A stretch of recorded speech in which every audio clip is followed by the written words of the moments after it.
Shalom Aleichem Beshem Hamasiah. Selamat datang kembali di Zoom kesayangan kita Shema Adonai. Pada malam hari ini di hari Jumat tanggal 3 Maret 2023, dan yang akan mengajar pada malam hari ini yaitu Pak Pendeta Daniel Palungan yang bertema cara menafsirkan nubuatan. Dan sebelum kita masuk dalam pengajaran Pak Daniel, kita masuk dalam doa. Silakan Bu Heni untuk pembukaan doa.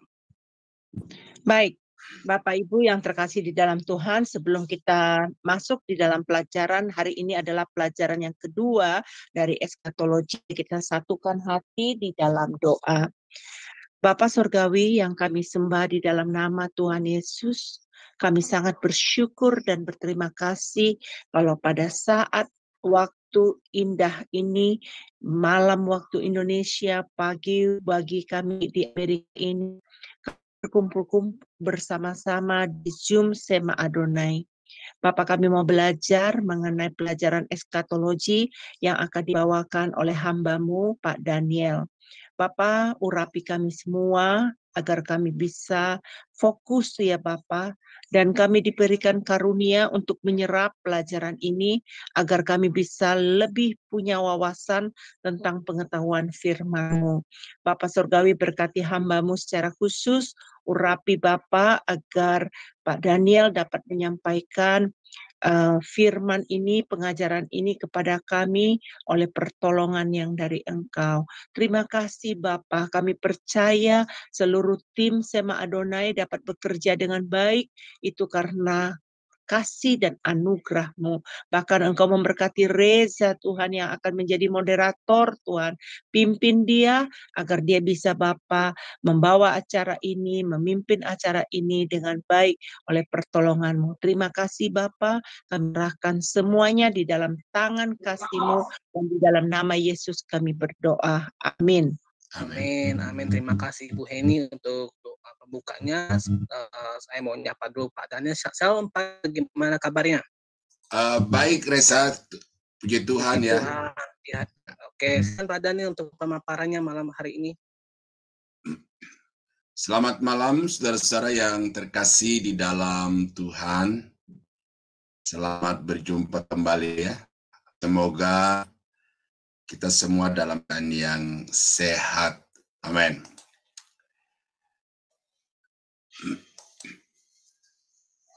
Nah, pada malam ini kita akan masuk dalam satu topik yang sangat kunci dari doktrin eskatologi, yaitu bagaimana kita menafsirkan nubuatan-nubuatan Alkitab itu secara benar, sehingga apa yang kita hasilkan itu betul-betul sebagaimana yang dimaksudkan oleh para nabi yang menubuatkan tentang akhir zaman itu. Nah, ini penting oleh karena apa yang membuat kelompok hamba-hamba Tuhan itu terbagi di dalam berbagai kelompok, ya. Paling tidak ada yang namanya kelompok Amil, ada yang namanya kelompok Posmil, ada yang namanya kelompok Premil. Itu penyebabnya adalah karena menganut pola tafsir yang beda-beda.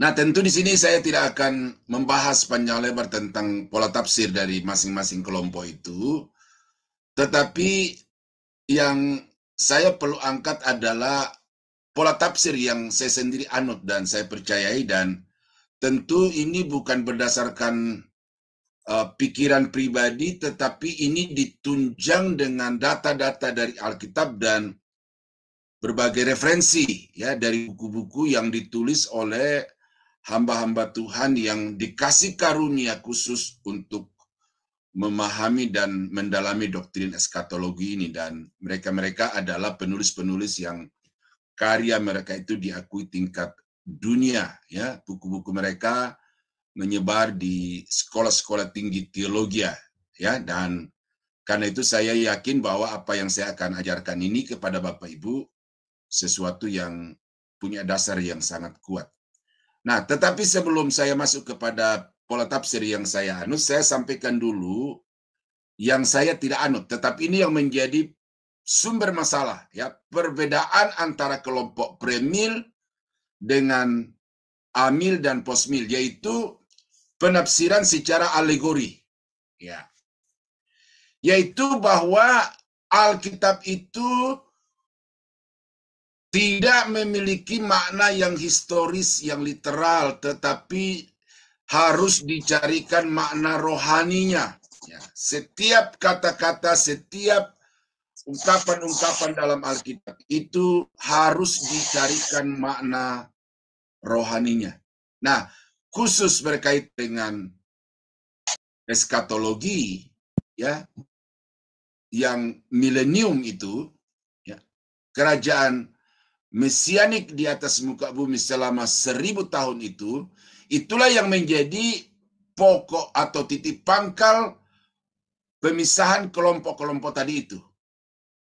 Bahwa ada kelompok amil, kelompok yang tidak percaya kepada adanya kerajaan mesianik 1000 tahun di atas muka bumi, kelompok posmil yang percaya bahwa sekarang inilah berlangsung kerajaan mesianik itu, dan nanti sesudah bumi ini mencapai puncak kesempurnaannya, maka Yesus akan datang untuk menjemput umatnya. Nah, apa yang menjadi sebab terjadinya misalnya kelompok-kelompok itu adalah karena tafsir. Sebagai yang paling poin saja itu mengenai angka 1000 di dalam Wahyu pasal 20, ya.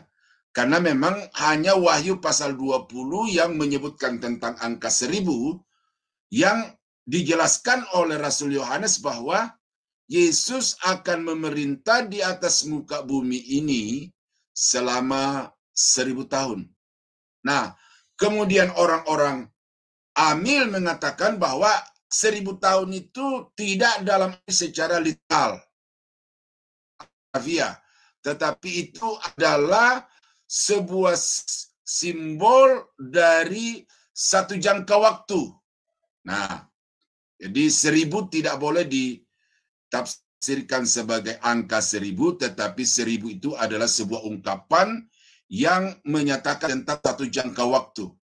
Nah, ketika saya bertemu langsung dengan pembawa seminar tentang angka 1000 itu, saya tanya, kapankah bagi orang-orang Yahudi, orang-orang Yunani, angka 1000 itu merupakan ungkapan dan kapan merupakan angka literal? Ya. Saya tanya, kalau angka 1000 di dalam Wahyu pasal 20 itu merupakan angka simbolis, apakah ada ayat yang memberi dukungan pernyataan itu, sehingga dengan dukungan satu ayat saja saya bisa merubah pikiran saya bahwa betul 1000 itu merupakan bilangan simbolik atau angka simbolik. Dan kalau dia melambangkan satu periode waktu tertentu, 1000 itu, maka periode waktu yang mana? Nah, jadi saya tanya pertanyaan itu, tetapi kemudian dia mengalihkan, jadi saya tidak puas dengan jawabannya itu. Hanya mengatakan bahwa 1000 itu adalah hasil dari 10 kali 10 kali 10. Ini semakin, bagi saya semakin rancu lagi. Kalau 10 kali 10 kali 10, nah 10 ini angka dari mana? Dasar Alkitabnya dari mana? 10 kali 10 kali 10, lalu itu menjadi sebuah angka simbolik.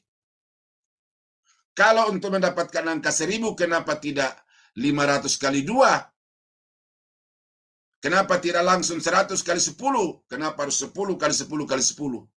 Nah, jadi berbagai argumen mereka bisa bangun, tetapi kalau kita minta untuk memberikan klarifikasi dari Alkitab secara langsung tentang angka-angka itu, maka kemudian mereka mencari jalan untuk menyembunyikan diri. Nah, saudara-saudara, kalau kita baca kitab Wahyu, angka yang disebutkan di dalam kitab Wahyu itu bukan hanya angka 1000, tetapi ada angka 144.000. Ada angka 1260 hari. Ada angka 42 bulan. Ada angka setengah masa, 1 masa, 2 masa, dan setengah masa. Nah, jadi kalau mau konsekuen untuk mengatakan bahwa angka 1000 itu adalah angka simbolik, maka mereka juga harus memaknai angka 144.000 melambangkan apa, dasarnya apa. 1260 hari juga mereka harus maknai melambangkan apa, dasarnya apa. Nah, jadi karena itu maka saya berkata bahwa penafsiran alegori ini adalah penafsiran yang tidak bisa dipegang, tidak berdasar karena satu, ya, mencabut ayat dari akar sejarahnya. Jadi saya mengajar hermeneutik di beberapa sekolah Alkitab dan saya selalu konsisten bahwa pola penafsiran saya adalah pola penafsiran yang literal, bahwa semua tulisan-tulisan dalam Alkitab itu pertama-tama itu menunjuk kepada sesuatu yang literal. Kalau kemudian ada situasi atau keadaan-keadaan tertentu yang memaksa kita untuk mencari makna selain literal, maka kita harus mencarikan referensi, ya, referensi ayat yang mengkonfirmasi bahwa kesimpulan yang kita ambil itu betul-betul dapat dipertanggungjawabkan. Tetapi kalau sebuah argumentasi atau kesimpulan dari sebuah penafsiran itu tidak dapat ditunjang dengan ayat-ayat lain di dalam Alkitab, maka penafsiran itu penafsiran yang tidak berdasar, ya. Jadi mencabut sebuah ayat dari akar sejarahnya. Nah, lalu yang kedua adalah penafsiran alegori ini memaknai sebuah ayat dengan tanpa batas. Ya. Jadi masing-masing orang dapat memberikan makna rohani kepada bagian-bagian Alkitab yang mereka tafsirkan itu menurut pikiran, menurut pendapat, menurut asumsi. Dan mereka tidak perlu berpikir untuk bagaimana mengkonfirmasi kesimpulan itu dari ayat-ayat Alkitab. Ya, pokoknya mereka memberi arti sesuka hatinya. Dan yang ketiga, saya belum tulis di sini, tadi saya sudah sebutkan itu, bahwa penafsiran ini tidak konsisten oleh karena ada bagian-bagian yang mereka katakan itu simbol, harus ditafsirkan secara alegori, diberi makna rohani, tetapi bagian-bagian yang lain mereka kemudian tidak menggubrisnya, mereka menerima apa adanya. Nah, jadi saudara-saudara, saya mengharapkan saudara nanti kalau di dalam membaca Alkitab itu, jangan mencoba untuk memberi arti alegori kalau ada hal-hal yang sukar untuk dipahami, tetapi berjuanglah, berusahalah untuk mendapatkan makna yang literal, ya. Nah, oleh karena itu maka kita masuk ke dalam hukum penafsiran yang menjadi keyakinan saya, ya, untuk menafsirkan Alkitab itu. Yang pertama adalah hukum penafsiran literal, yaitu menafsirkan Alkitab itu secara normal wajar, ya, menurut arti yang biasa, yang umum, dengan memperhatikan jenis sastra. Ya, jadi di dalam Alkitab itu harus diakui bahwa ada berbagai jenis sastra atau genre. Ya, ada yang namanya prosa, ada yang namanya puisi, ada yang namanya perumpamaan, ada yang namanya ungkapan. Nah, oleh karena itu maka sebelum kita memberikan arti kepada setiap kata itu, kita harus mengidentifikasi dulu apakah ini merupakan prosa, merupakan puisi, merupakan perumpamaan, atau ungkapan-ungkapan tertentu. Nah, jadi literal tidak berarti bahwa semuanya harus diartikan secara letterlet, ya. Tetapi ada bagian-bagian dalam Alkitab itu yang harus ditafsirkan sesuai dengan jenis sastranya. Nah, kemudian kita juga harus melihat konteksnya. Ya. Penafsiran literal itu sangat memperhatikan konteks dari sebuah ayat. Konteks itu adalah hubungan antara ayat-ayat yang sebelum ayat itu dan sesudah ayat itu. Atau ayat-ayat yang di atas dan ayat-ayat yang di bawah kalau kita baca dari Alkitab. Itu semua harus diperhatikan karena akan saling memberi arti, akan saling memaknai satu ayat dengan ayat-ayat yang lain. Nah, orang-orang yang tidak melihat konteks di dalam menafsirkan sebuah ayat Alkitab itu pasti akan menghasilkan satu kesimpulan yang kontradiksi di dalam kalangan atau di kalangan hamba-hamba Tuhan, dan itu banyak terjadi, ya. Maka ini kalau kita belajar hermeneutik secara murni, ada namanya konteks jauh, ada namanya konteks dekat. Nah, ini ya. Lalu memaknai sebuah ayat berdasarkan penafsiran literal itu artinya juga bahwa kita harus memperhatikan latar belakang sejarah. Ya. Bagaimana orang-orang pada waktu itu memaknai, mengerti, memahami sebuah kata. Katakanlah begini, lubang jarum. Ya. Waktu saya masih sekolah minggu, saya sudah dengar cerita dari guru sekolah minggu bahwa untuk masuk surga itu kita harus melewati satu jalan yang susah karena lebih mudah seekor unta masuk di lubang jarum daripada orang masuk surga, orang kaya masuk surga begitu. Nah, lalu pikiran polos pada waktu itu sebagai anak sekolah minggu, lubang jarum itu adalah jarum yang suka dipakai nenek-nenek untuk menjahit baju-baju yang sobek itu.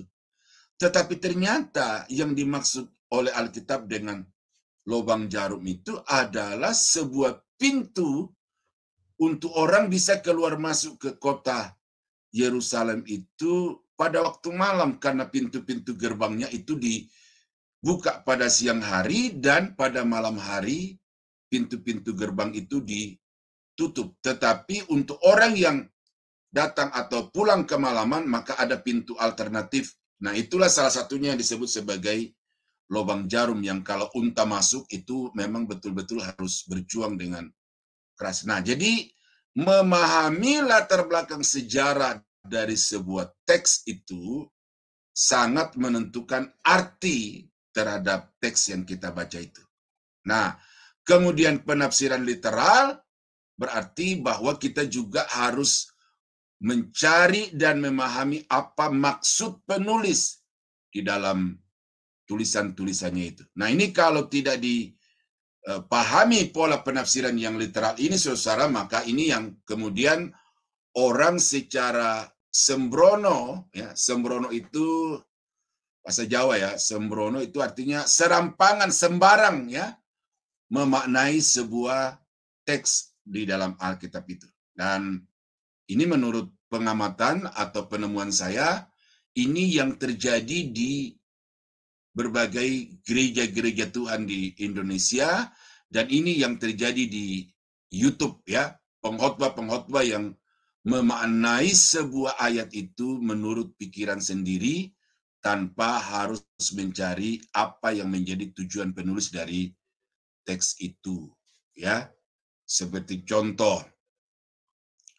ya, ada di YouTube yang mencela, wah, Allah memilih orang-orang bodoh untuk mempermalukan orang-orang pintar. Nah, apa yang dimaksud oleh Paulus dengan teks itu?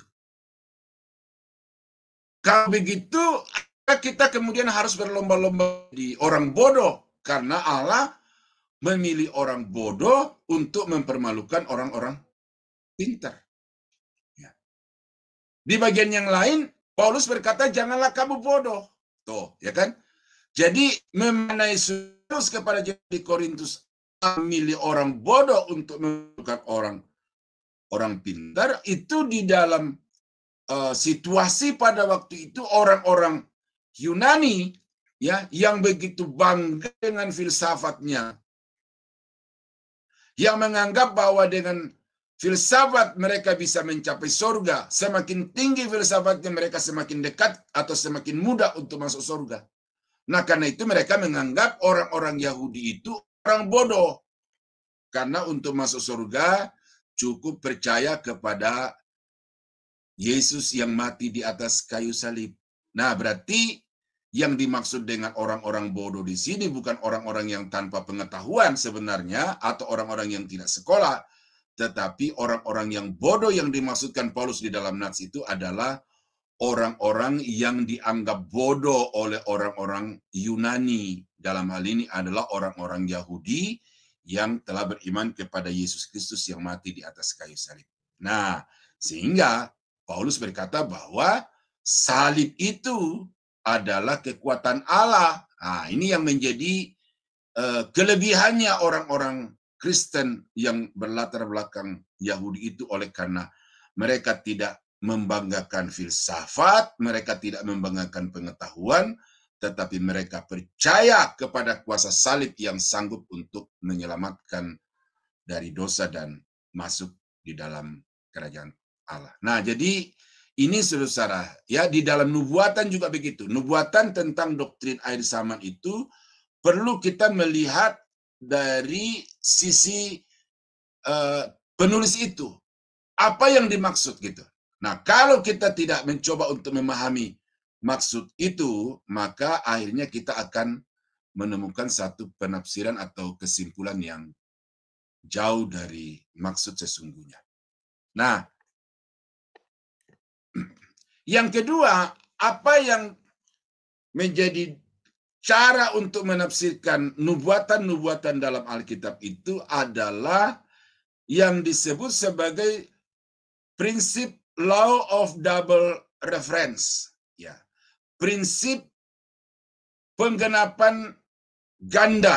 Jadi ada satu nubuatan yang sekali diucapkan, sekali disampaikan oleh nabi, tetapi sebenarnya di dalam nubuatan itu ada dua peristiwa besar yang terpisah antara satu dengan yang lain dengan jarak waktu yang tidak ditentukan, ya. Jadi satu perumpamaan yang diberikan oleh guru saya orang Amerika ketika datang untuk mengajarkan ini, dia berkata bahwa seperti kita melempar lempengan, apa namanya itu, kalau waktu kita anak kecil dulu ada lempengan-lempengan pecahan-pecahan tembikar gitu, kita lempar di atas danau atau di atas permukaan air, maka lempar itu bisa melompat 2-3 kali atau bahkan lebih, tergantung bentuk daripada pecahan tembikar itu. Nah, jadi dia berkata begitulah para nabi bernubuat itu. Dia satu kali melempar pernyataan, tetapi pernyataannya itu mengandung 2 atau 3 peristiwa besar yang akan terjadi di kemudian hari. Ya, perumpamaan yang lain yang diberikan oleh guru yang berbeda, dia berkata bahwa seorang nabi itu sepertinya dia menatap sebuah gunung yang ada di depannya. Ya. Tetapi sebenarnya di balik dari gunung yang persis ada di depannya itu ada lagi sebuah gunung lain yang juga masuk di dalam pandangan dari nabi itu. Jadi ini yang namanya penafsiran atau hukum penafsiran penggenapan ganda. Nah, kita buka contoh beberapa ayat di dalam Alkitab. Ya.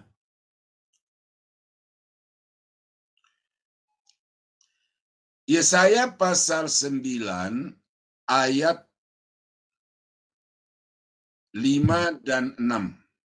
Ya, di Alkitab kertas, ya, di dalam Alkitab elektronik. Ya. Ya, di Alkitab elektronik itu ayat 5. Ya. Oh, yang dalam kurung, ya, 5. Dikatakan gini. Sebab seorang anak telah lahir untuk kita, seorang putra telah diberikan untuk kita. Lambang pemerintahan ada di atas bahunya, dan namanya disebutkan orang penasihat ajaib, Allah yang perkasa, Bapa yang kekal, Raja damai. Besar kekuasaannya dan damai sejahtera tidak akan berkesudahan di atas takhta Daud dan di dalam kerajaannya, karena ia mendasarkan dan mengokohkannya dengan keadilan dan kebenaran dari sekarang sampai selama-lamanya. Nah, ini nubuatan Nabi Yesaya, satu kali bernubuat, tetapi di dalam nubuatannya itu ada 2 peristiwa besar yang dilihat sekaligus oleh Nabi Yesaya. Yang pertama adalah nubuatan tentang kelahiran Mesias. Mesias yang diutus Tuhan untuk menjadi penebus orang-orang berdosa. Dan itu telah kita rayakan setiap hari atau setiap bulan Desember. Ya, setiap bulan Desember kita merayakan hari Natal karena kita percaya bahwa Yesus telah datang sebagai bayi dan menjadi juru selamat orang-orang berdosa. Nah, itu penggenapan telah terjadi. Tetapi di ayat yang ke-6,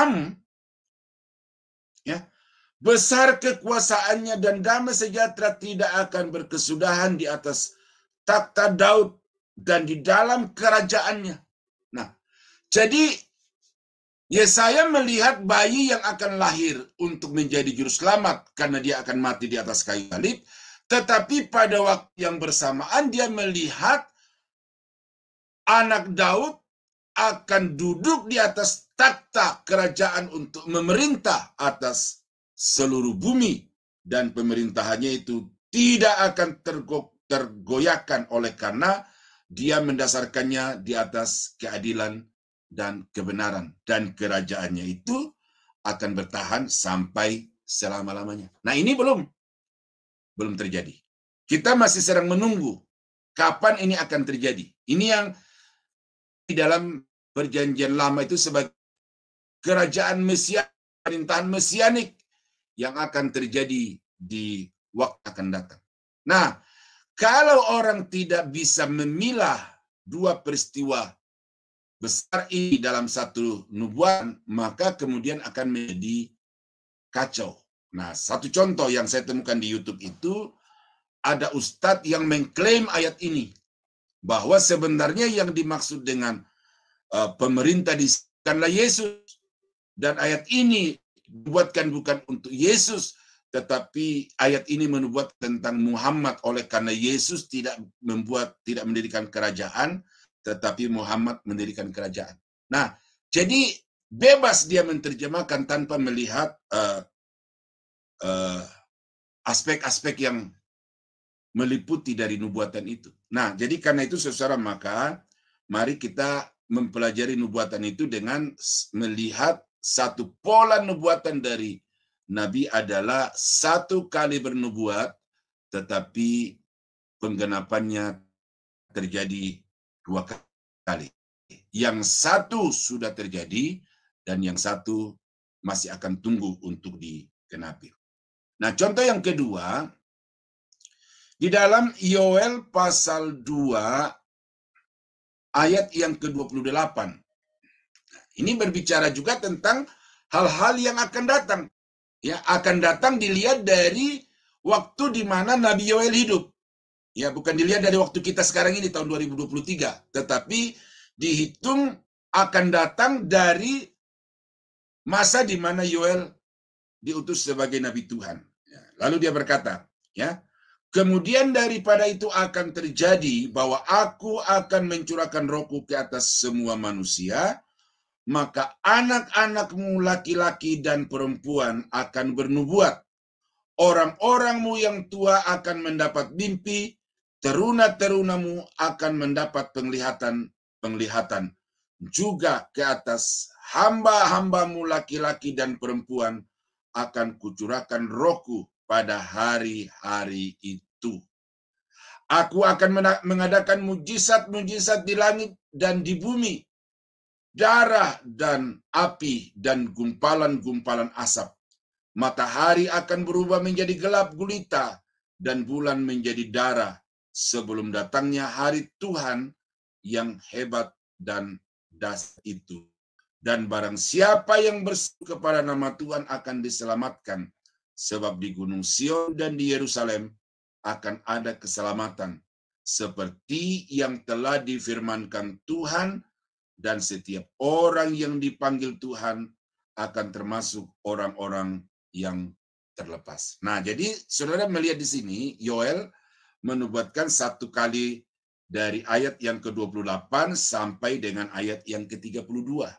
Tetapi sesungguhnya di dalam nubuatan yang disampaikan satu kali itu, ada dua peristiwa besar yang terjadi di kemudian hari. Nah, yang pertama adalah ayat yang ke-20, 28 sampai ayat yang ke-29. Nah, ini sudah dikutip oleh Petrus waktu khotbah pertama kali sesudah pencurahan Roh Kudus atau pada hari Pentakosta di Yerusalem itu. Bahwa apa yang terjadi, yang kamu saksikan ini, orang-orang Yahudi dari segala penjuru dunia yang ada pada waktu itu, bingung karena melihat bagaimana murid-murid di Yerusalem itu bermanifestasi dengan berbagai karunia-karunia, sehingga membuat orang-orang Yahudi dari penjuru bumi itu takjub. Tetapi kemudian ada juga yang lain mengatakan, mereka ini sedang mabuk anggur. Nah, itu kemudian membuat Petrus berbicara dan berkata bahwa mereka ini bukan orang-orang yang sedang mabuk karena hari masih siang. Tetapi apa yang kamu lihat ini adalah penggenapan dari apa yang sudah dikatakan oleh Nabi Yoel. Nah, itu dalam Kisah Rasul pasal 2 itu. Nah, tetapi ayat yang ke-30 sampai ayat yang ke-32 ini belum terjadi. Kita masih akan menunggu ini peristiwa yang dideskripsikan di dalam ayat yang ke-30 sampai dengan ayat yang ke-32. Bagaimana mujizat-mujizat di langit dan bumi. Itu kalau kita baca di ayat-ayat yang lain itu akan terjadi gempa yang dahsyat, ya, menggonjang-ganjingkan bukan hanya bumi tetapi planet-planet, sehingga bintang-bintang akan berjatuhan. Lalu matahari menjadi gelap, ya, bulan menjadi darah. Nah, ini belum terjadi karena dari hari Pentakosta sampai hari ini kita belum melihat ini. Walaupun kita menyaksikan di mana-mana terjadi gempa bumi, tetapi gempa bumi yang terjadi itu belum ada yang merontokkan bintang. Ya. Tetapi nanti akan terjadi gempa bumi yang dahsyat, sehingga bintang-bintang itu akan saling bertabrakan satu dengan yang lain. Ya, dan ini sudah diteliti juga oleh banyak peneliti, ilmu saintis lah. Para saintis itu sudah melakukan satu penelitian dan mereka juga menemukan bahwa pada satu saat nanti akan ada kekacauan sistem di dalam planet ini, sehingga planet yang satu dengan planet yang lain itu akan saling bertabrakan. Nah, jadi saudara-saudara, Yoel pasal 2 ayat 30 sampai 32 itulah yang kemudian juga diulangi lagi oleh Yohanes ketika dia menulis kitab Yohanes mulai dari pasal 6 sampai pasal 7 dan seterusnya itu. Nah, jadi itu penggenapan yang kedua belum terjadi, masih sedang dalam penantian. Nah, jadi 1 kali nubuatan, 2 kali penggenapan. Nah, satu contoh lagi. Di dalam Zakaria pasal 9 ayat 9 dan 10. Ya. Kita juga melihat contohnya. Ya, berkata begini. Bersorak-soraklah dengan nyaring, hai putri Sion. Bersorak-sorailah, hai putri Yerusalem. Lihat rajamu datang kepadamu, ia adil dan jaya. Ia lemah lembut dan mengendarai seekor keledai beban yang mudah. Ia akan melenyapkan kereta-kereta dari Efraim dan kuda-kuda dari Yerusalem. Busur perang akan dilenyapkan dan ia akan memberitakan damai kepada bangsa-bangsa. Wilayah kekuasaannya akan terbentang laut sampai ke laut dan dari sungai Efrat sampai ke ujung-ujung bumi. Nah, ini nubuatan Nabi Zakaria itu sekali diucapkan. Artinya dalam satu pengalimatan yang berlangsung bersambung tanpa ada jeda, ya. Tetapi sesungguhnya di dalam 1 kali nubuatan itu ada 2 peristiwa besar yang terjadi yang dilihat oleh Nabi Zakaria. Yang pertama adalah Yesus masuk Yerusalem dengan mengendarai keledai beban muda.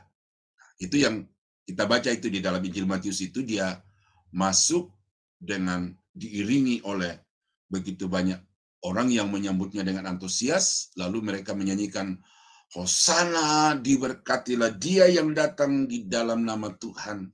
Mereka begitu antusias untuk menyambut Yesus, mereka menghamparkan daun-daun palem, mereka menghamparkan pakaian-pakaian mereka di jalan di mana keledai itu akan lewat, karena mereka mengharapkan bahwa inilah saatnya Israel akan merdeka.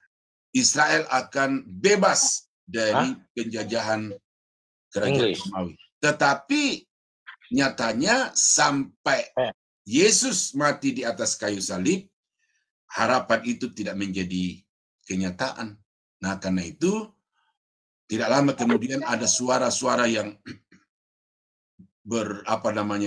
seruan-seruan, teriakan-teriakan yang lebih dahsyat lagi, yang berkata, salibkan dia, dan bebaskan Barnabas untuk kami. Nah, jadi penggenapan yang pertama itu sudah terjadi. Ya, Yesus masuk kota Yerusalem dengan disambut oleh putri Sion. Nah, tetapi ayat yang ke-10, ia akan melenyapkan kereta-kereta dari Efraim dan kuda-kuda dari Yerusalem. Busur perang akan dilenyapkan dan ia akan memberitakan damai kepada bangsa-bangsa. Wilayah kekuasaannya jelas di sini. Akan terbentang dari laut sampai ke laut dan dari sungai Efrat sampai ke ujung-ujung bumi. Nah, ini belum terjadi. Kita akan sedang menanti penggenapan janji ini. Nah, inilah yang disebut di dalam Perjanjian Lama itu kerajaan Daud yang dipulihkan, di mana Yesus akan memerintah atas seluruh muka bumi dan Daud sendiri akan dibangkitkan untuk kembali menduduki taktanya memerintah atas Israel, yang wilayah Israel pada waktu itu dari sungai Efrat terbentang ke barat sampai ke Laut Besar, kemudian dari utara mulai dari Gunung Libanon sampai kepada sungai Mesir. Itu akan menjadi wilayah kekuasaan dari Israel, dan Daud akan menjadi raja atas Israel di situ. Tetapi atas seluruh ini Yesus akan menjadi raja. Karena itu Yesus adalah raja di atas segala raja. Ya, dikatakan juga di bagian lain bahwa senjata-senjata perang akan ditempa menjadi mata-mata bajak. Oleh karena tidak ada peperangan, tidak ada permusuhan antar satu kelompok dengan kelompok lain, atau antar satu bangsa dengan bangsa lain. Karena semua umat manusia akan hidup di dalam kedamaian satu dengan yang lain. Nah, jadi itu pola penafsiran dari nubuatan Perjanjian Lama. Harus kita melihat bahwa ada nubuatan-nubuatan yang satu kali disampaikan, tetapi di dalamnya ada dua peristiwa besar yang dimaksud oleh penulis. Nah, yang ketiga, bagaimana kita menafsirkan nubuatan itu dengan benar adalah kita harus menerapkan yang namanya hukum harmonisasi dari sebuah nubuatan. Artinya begini, saudara, jangan kita hanya membaca satu nubuatan lalu dengan itu kita langsung mengambil satu kesimpulan. Tetapi mari kita kumpulkan semua nubuatan-nubuatan yang sifatnya sama, yang menyebutkan hal yang sama, kita kumpulkan semua, kita analisa semua data-data dari nubuatan itu, baru kita mengambil satu kesimpulan.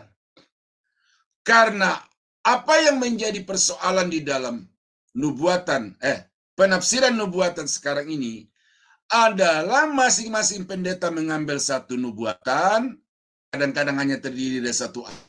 Lalu dengan dasar satu nubuatan dan satu ayat itu, mereka mengambil satu kesimpulan. Nanti kita akan melihat angka 66. Ya. angka 66 itu. Ada pendeta yang mengatakan bahwa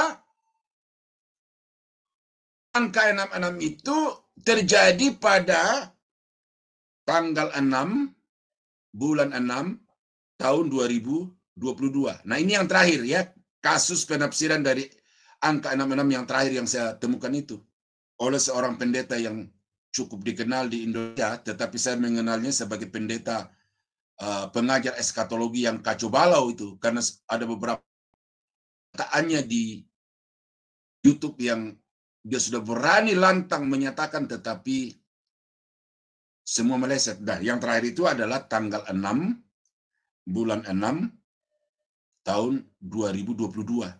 Nah, mengapa dia katakan ini adalah penggenapan dari angka 66 ya 666 di dalam kitab Wahyu itu? Karena angka 6 tanggal 6 bulan 6 itu 6-nya 2. Lalu 6 yang ketiga dari mana?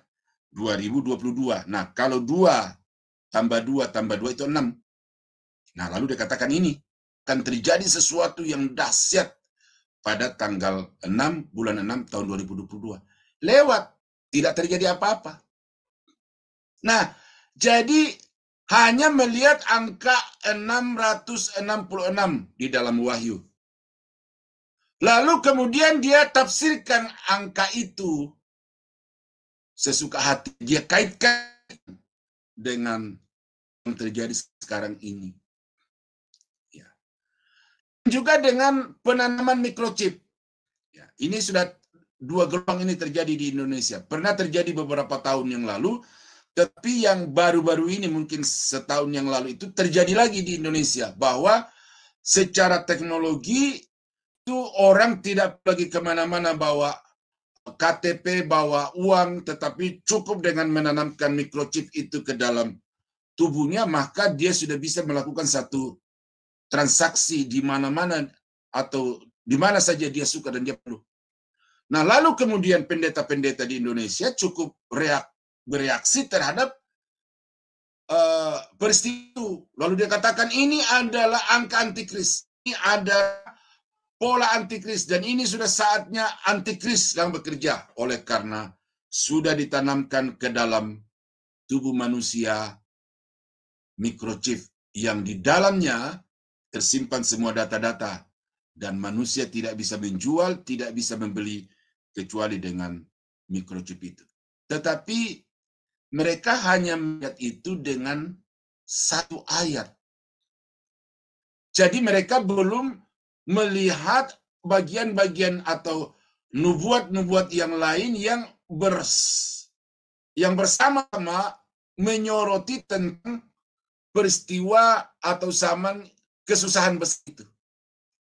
Nah, jadi ini saudara yang menjadi kekeliruan dari banyak teman-teman di dalam menyimpulkan sesuatu tentang akhir zaman itu, oleh karena mereka tidak melihat yang namanya harmonisasi dari nubuatan-nubuatan. Ya, contoh yang lain, saya kembali kepada angka 1000 tadi. Orang menolak pemerintahan mesianik di atas muka bumi ini karena mereka mengatakan 1000 itu bukan angka literal, tetapi 1000 itu angka simbolik.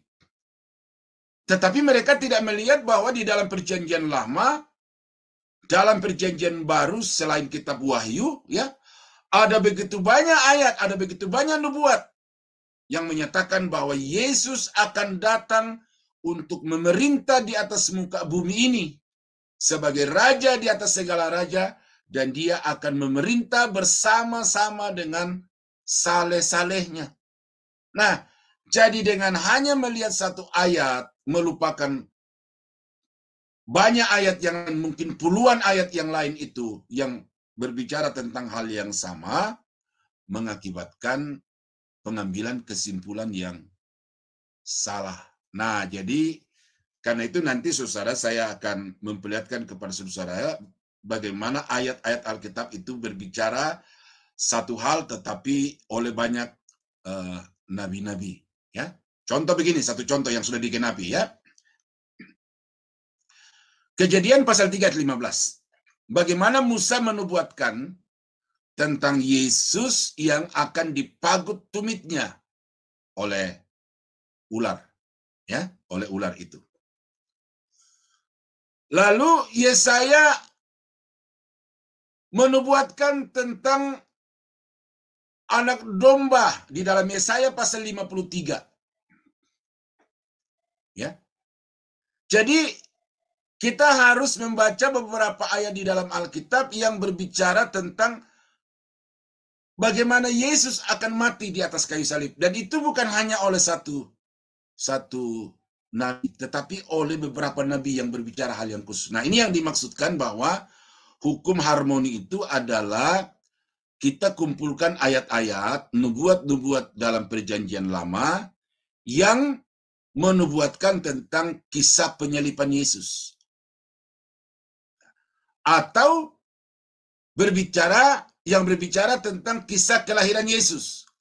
Karena Alkitab juga banyak berbicara tentang kelahiran Yesus. Umpamanya Mika bernubuat tentang tempat kelahiran Yesus. Yesaya berbicara tentang dari mana Mesias itu akan lahir. Dari seorang perawan. Nah, jadi minimal 2 ayat itu. Atau kita kaitkan lagi dengan Kejadian pasal 3 ayat 15 tadi.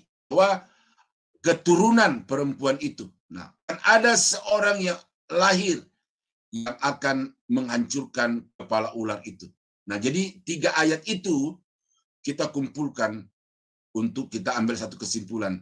Siapa yang sebenarnya akan lahir di Yerusalem itu. Nah, belum lagi kalau kita tambah di dalam kutipan atau nubuatan-nubuatan perjanjian baru yang merupakan kutipan perjanjian lama tetapi kemudian ada pengembangan-pengembangannya. Nah, jadi saudara-saudara, itu hukum harmoni yang mutlak harus saudara pikirkan kalau saudara mau mempelajari eskatologi ini secara benar dan komprehensif. Dan karena itu, Petrus menasihatkan di dalam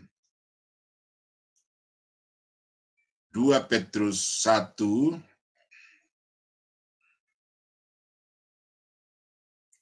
ayat yang ke-20 dan 21 berkata, yang terutama harus kamu ketahui ialah bahwa nubuat-nubuat dalam kitab suci tidak boleh ditafsirkan menurut kehendak sendiri. Sebab tidak pernah nubuat dihasilkan oleh kehendak manusia, tetapi oleh dorongan Roh Kudus, orang-orang berbicara atas nama Allah. Nah, jadi nubuat-nubuat itu harus betul-betul diperhatikan hukum-hukum penafsirannya, pola-pola yang telah dipakai oleh Roh Kudus untuk menyatakan kemudian juga untuk menggenapinya, itu harus menjadi perhatian kita supaya jangan sampai kita menafsirkan ayat-ayat itu sesuka hati sendiri. Nah, itu yang ketiga ya. Jadi hukum harmoni dari semua nubuatan-nubuatan itu harus dijadikan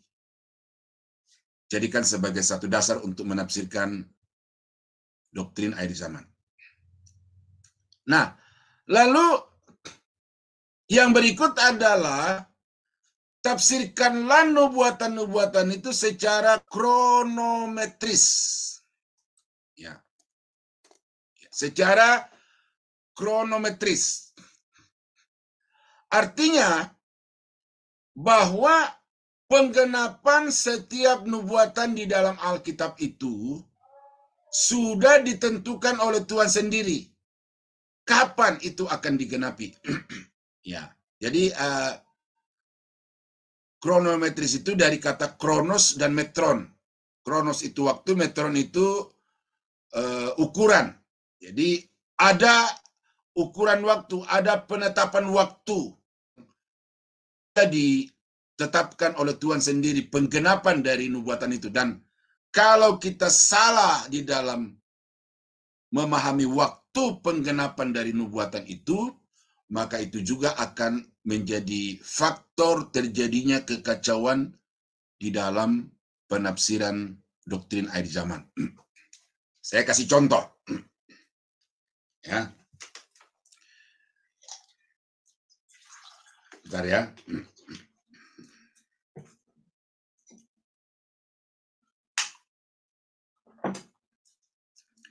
Dalam Matius pasal 25, ayat yang ke-34 sampai dengan ayat yang ke-40. Ya. Yang berkata demikian. Raja itu akan berkata kepada mereka yang di sebelah kanannya, "Mari, hai kamu yang diberkati oleh Bapakku, terimalah kerajaan yang telah disediakan bagimu sejak dunia jadi. Sebab ketika aku lapar, kamu memberi aku makan. Ketika aku haus, kamu memberi aku minum. Ketika aku seorang asing, kamu memberi aku tumpangan. Ketika aku telanjang, kamu memberi aku pakaian. Ketika aku sakit, kamu melawat aku. Ketika aku dalam penjara, kamu mengunjungi aku."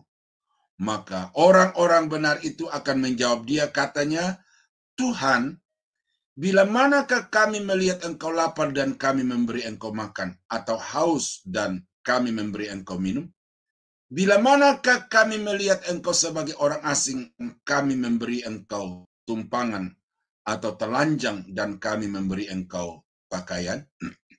Bila manakah kami melihat engkau sakit atau dalam penjara dan kami mengunjungi engkau?" Dan raja itu akan menjawab mereka, "Aku berkata kepadamu, sesungguhnya segala sesuatu yang kamu lakukan untuk salah seorang dari saudaraku yang paling hina ini, kamu telah melakukannya untuk aku." Nah ini saudara ya, banyak pendeta-pendeta bahkan secara komunal gereja Roma Katolik menjadikan ayat ini atau bagian Alkitab atau beberapa ayat tadi itu sebagai dasar untuk melakukan bakti sosial, memperhatikan orang-orang susah. Mengapa? Karena mereka katakan bahwa dengan berbuat demikian kita akan berhak untuk memperoleh keselamatan yang dari Tuhan. Nah, jadi kemudian itu menjadi satu program yang inti di dalam gereja, bakti sosial, pelayanan sosial. Nah, ada juga pendeta-pendeta yang berkata begini, ya, bahwa mari kita memperhatikan orang-orang di pinggir jalan. Dan dia memang membaktikan hidupnya, membaktikan sumber dayanya untuk melayani orang-orang yang di pinggir-pinggir jalan itu. Orang-orang yang termarginalkan. Nah, dasarnya adalah dengan berbuat demikian, dia berinvestasi untuk kerajaan Allah.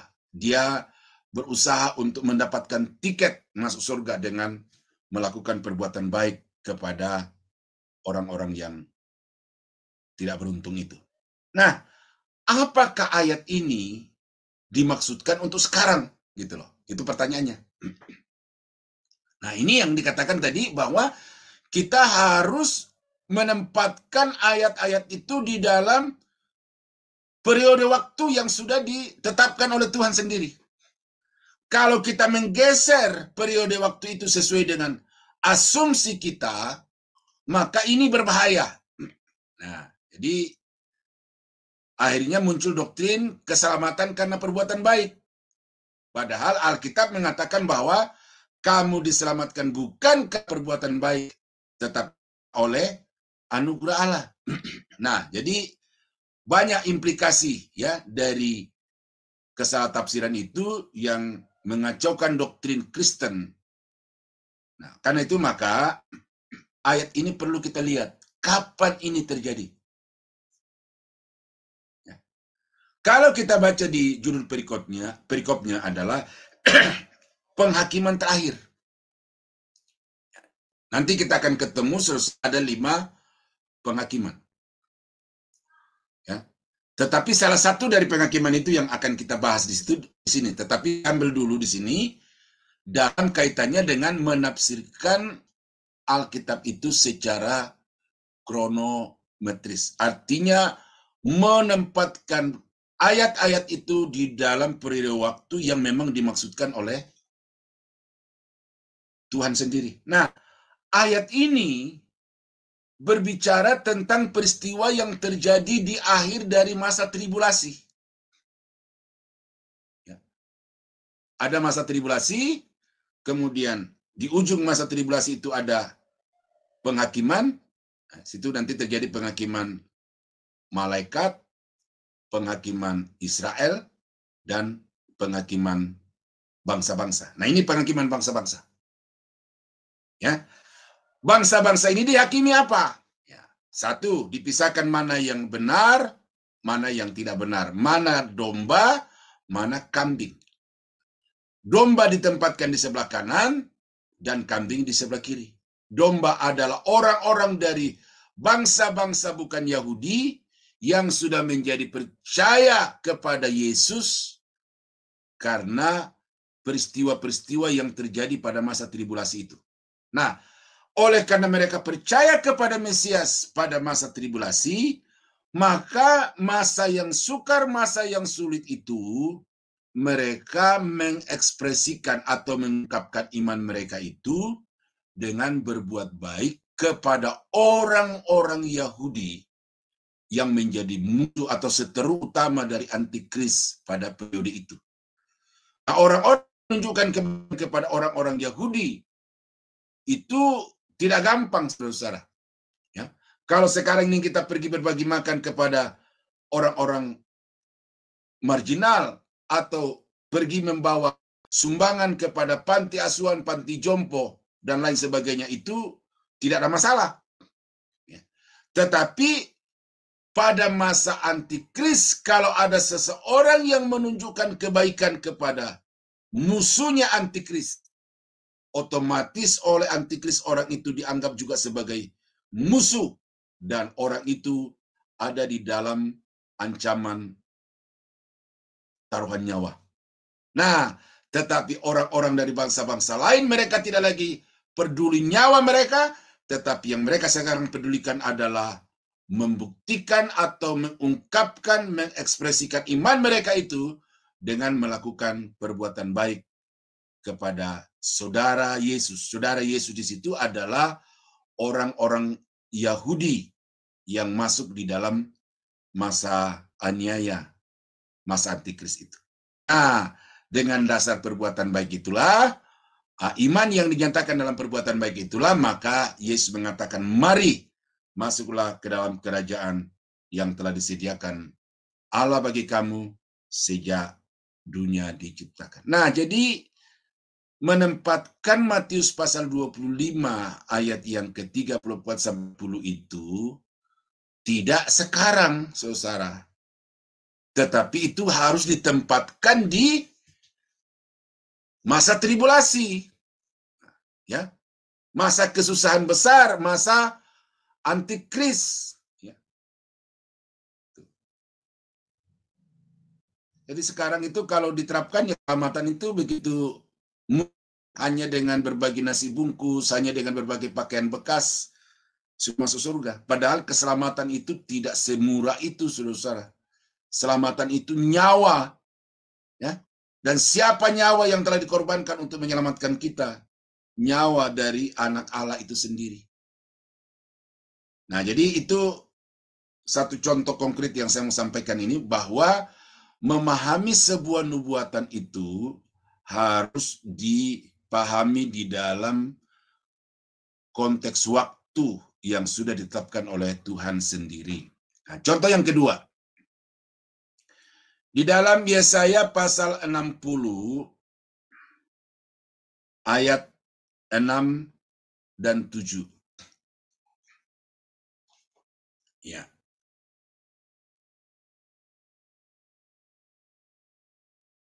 Tahu saya baca mulai dari ayat yang pertama saja ya, supaya ceritanya lengkap. Bangkitlah menjadi teranglah, sebab terangmu datang dan kemuliaan Tuhan terbit atasmu. Sebab sesungguhnya kegelapan menutupi bumi dan kekelaman menutupi bangsa-bangsa. tetapi terang Tuhan terbit atasmu, dan kemuliaannya menjadi nyata atasmu.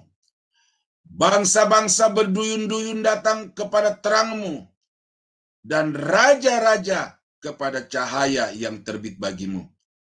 Angkatlah mukamu dan lihatlah sekelilingmu. Mereka semua datang berhimpun kepadamu. Anak-anakmu laki-laki datang dari jauh, dan anak-anakmu perempuan digendong. Pada waktu itu, engkau akan heran melihat dan berseri-seri. Engkau akan tercengang dan akan berbesar hati, sebab kelimpahan dari seberang laut akan beralih kepadamu, dan kekayaan bangsa-bangsa akan datang kepadamu. Sejumlah besar unta akan menutupi daerahmu, unta-unta muda dari Midian dan Efrat. Mereka semua akan dari Seba, akan emas dan kemenyan, serta memberitakan perbuatan masyhur Tuhan. Segala kambing domba Kedar akan berhimpun kepadamu. Domba-domba jantan Nebayot akan tersedia untuk ibadahmu. Semuanya akan dipersembahkan di atas mezbahku sebagai korban yang berkenan kepadaku, dan aku akan menyemarakkan rumah keagunganku. Wah, ini ayat ini dahsyat, saudara, ya.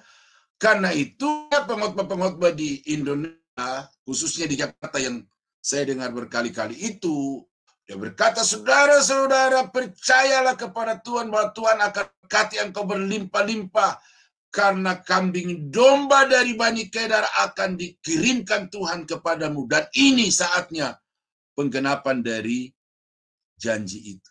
Wah, semua jemaat yang mendengar itu menjadi gegap gempita, bertepik sorak dan berkata, beri kemuliaan kepada Tuhan, tepuk tangan dengan semeriah-meriahnya. Nah, jemaat yang mendengarkan itu ya jelas, ya, dengan antusias akan menyambut, karena ini berita yang sangat menggembirakan, ya. Tetapi saudara-saudara, apakah ayat ini berlaku sekarang, gitu loh?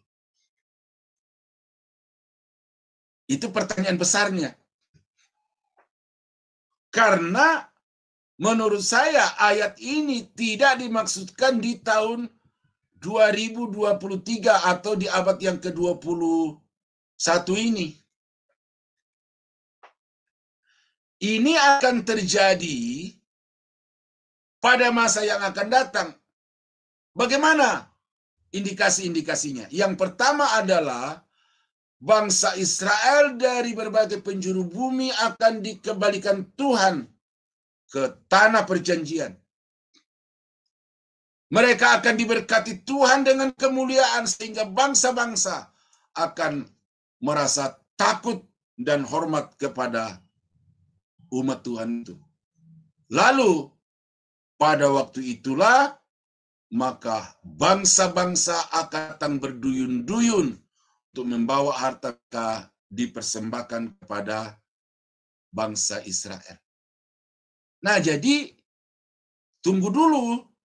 Sesudah bangsa Israel itu berhimpun, sudah mendiami tanah yang dijanjikan Tuhan itu dengan tentram, ya, atau seutuhnya, barulah unta-unta dari seberang laut, kekayaan dari seberang laut, ya, kambing domba Bani Kedar, Nebayot itu baru akan dibawa kepada Israel untuk mereka nikmati dan juga untuk mereka jadikan sebagai korban persembahan kepada Tuhan.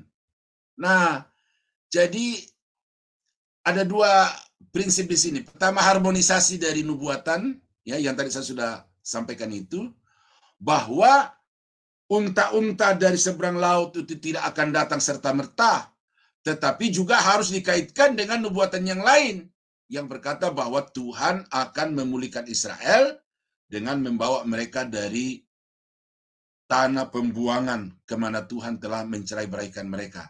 Baru sesudah itu mereka akan melihat kekayaan bangsa-bangsa akan dibawa kepada mereka. Nah, itu dua contoh, saudara-saudara, ya. bahwa dengan menempatkan sebuah nubuatan itu di dalam penggenapan dalam waktu penggenapannya secara tepat, maka kita akan mendapatkan arti yang benar. Tetapi kalau penggenapan nubuatan itu kita tarik ke waktu yang kita anggap, yang kita suka, yang kita senang, maka sebenarnya kita sedang melakukan penipuan yang nyata-nyata kepada umat Tuhan. Nah, itu yang prinsip ya, harus saudara terapkan di dalam menafsirkan sebuah nubuatan itu. Teliti dengan cermat nubuatan-nubuatan itu, khususnya aspek waktu yang ada di dalamnya. Ya, karena para nabi bernubuat dengan melihat satu waktu yang tertentu di depan untuk nubuatan itu akan digenapi. Nah, kalau saudara mencoba merubah ketentuan waktu yang sudah ditetapkan oleh para nabi itu akan membuat saudara salah di dalam membuat satu kesimpulan. Nah, prinsip yang berikut adalah tafsirkanlah sesuai dengan jenis sastra. Nah, di atas penafsiran literal itu bukan berarti letterlek, bukan berarti menghilangkan gaya bahasa, ya, karena literal artinya tafsirkan secara normal wajar sebagaimana yang dipahami oleh penulis dan yang dipahami oleh penerima, pembaca pertama dari tulisan-tulisan itu. Nah, salah satunya adalah jenis sastra. Nah, kita baca di dalam Yehezkel pasal 37.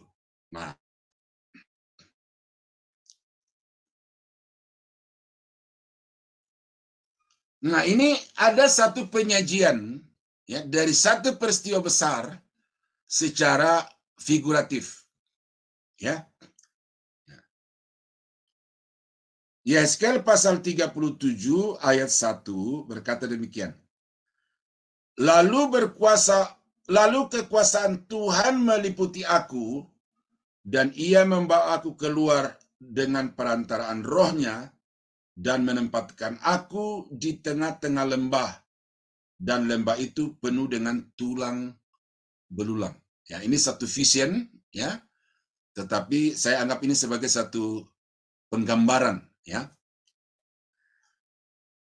Ia membawa aku melihat tulang-tulang itu berkeliling-keliling, dan sungguh amat banyak bertaburan di lembah itu.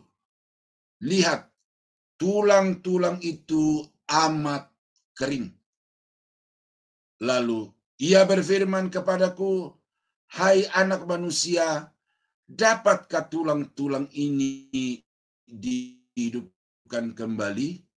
Menjawab, ya Tuhan Allah, Engkaulah yang mengetahui. Firman-Nya aku, buatlah naik tulang-tulang ini. Katakan pada hai tulang-tulang yang kering, dengarlah firman Tuhan. Firman Tuhan Allah kepada tulang-tulang ini, aku memberi nafas hidup di dalammu, supaya engkau hidup kembali. Aku akan memberi urat-urat padamu, dan menumbuhkan daging padamu. Aku akan tutupi kamu dengan kulit, dan memberikan kamu nafas hidup, supaya kamu hidup kembali, dan kamu akan mengetahui bahwa akulah Tuhan. Lalu aku bernubuat seperti diperintahkan kepadaku, dan segera sesudah aku bernubuat, kedengaranlah suara, sungguh suatu suara yang berderak-derak, dan tulang-tulang itu bertemu satu sama lain. Sedang aku mengamat-amatinya, lihat, urat-urat ada dan daging tumbuh padanya. Kemudian kulit menutupinya, tetapi mereka belum bernafas. Maka firman-Nya kepadaku, bernubuatlah kepada nafas hidup itu.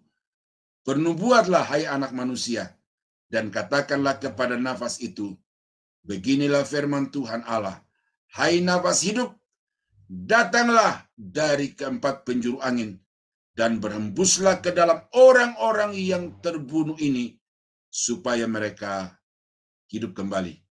Lalu aku bernubuat seperti diperintahkannya kepadaku. Dan nafas hidup itu masuk di dalam mereka sehingga mereka hidup kembali. Mereka menjejakkan kakinya suatu tentara yang sangat besar. Nah, sampai di situ dulu. Banyak pendeta mengkhotbahkan ini bahwa ini akan terjadi di dalam gereja. Akan terjadi satu kebangunan rohani ketika gereja itu dipenuhi dengan Roh Kudus. Karena gereja tanpa Roh Kudus itu bagaikan tulang belulang yang kering kerontang yang tidak berdaya. Tetapi kalau gereja itu membuka hati bagi Roh Kudus, memberi diri untuk didinamisir oleh Roh Kudus, maka gereja itu akan menjadi gereja yang hidup, akan menjadi sebuah pasukan, sebuah laskar yang besar yang dapat menghancurkan kekuatan-kekuatan musuh. Nah, kalau dengar khotbah-khotbah seperti itu, saudara-saudara, itu bagus sekali itu, ya. Mantap. Tetapi apakah Yehezkiel pasal 37 ayat 1 sampai 10 itu berbicara tentang gereja? Itu pertanyaan besarnya lagi. Nah, karena itu maka penjelasannya ada di ayat 11. Firman kepadaku, anak manusia, tulang-tulang ini adalah seluruh kaum Israel. Sungguh mereka sendiri mengatakan, tulang-tulang kami sudah menjadi kering, dan pengharapan kami sudah lenyap, kami sudah hilang. Oleh sebab itu bernubuatlah dan katakanlah kepada mereka, beginilah firman Tuhan Allah, sesungguhnya aku membuka kubur-kuburmu dan membangkitkan kamu, hai umatku, dari dalamnya, dan aku akan membawa kamu ke tanah Israel, dan kamu akan mengetahui bahwa akulah Tuhan pada saat aku membuka kubur-kuburmu dan membangkitkan kamu, hai umatku, dari dalamnya, dan seterusnya. Jadi itu ada ayat 1 sampai dengan 10 adalah satu nubuatan yang disampaikan secara, saya silakan di sini secara figuratif, ya, dalam bentuk perumpamaan. Tetapi perumpamaan itu kemudian dijelaskan artinya bahwa itu adalah Israel yang sudah dari sejak tahun 70 Masehi sampai kepada tahun 1948 itu mereka kehilangan identitas sebagai satu komunitas bangsa.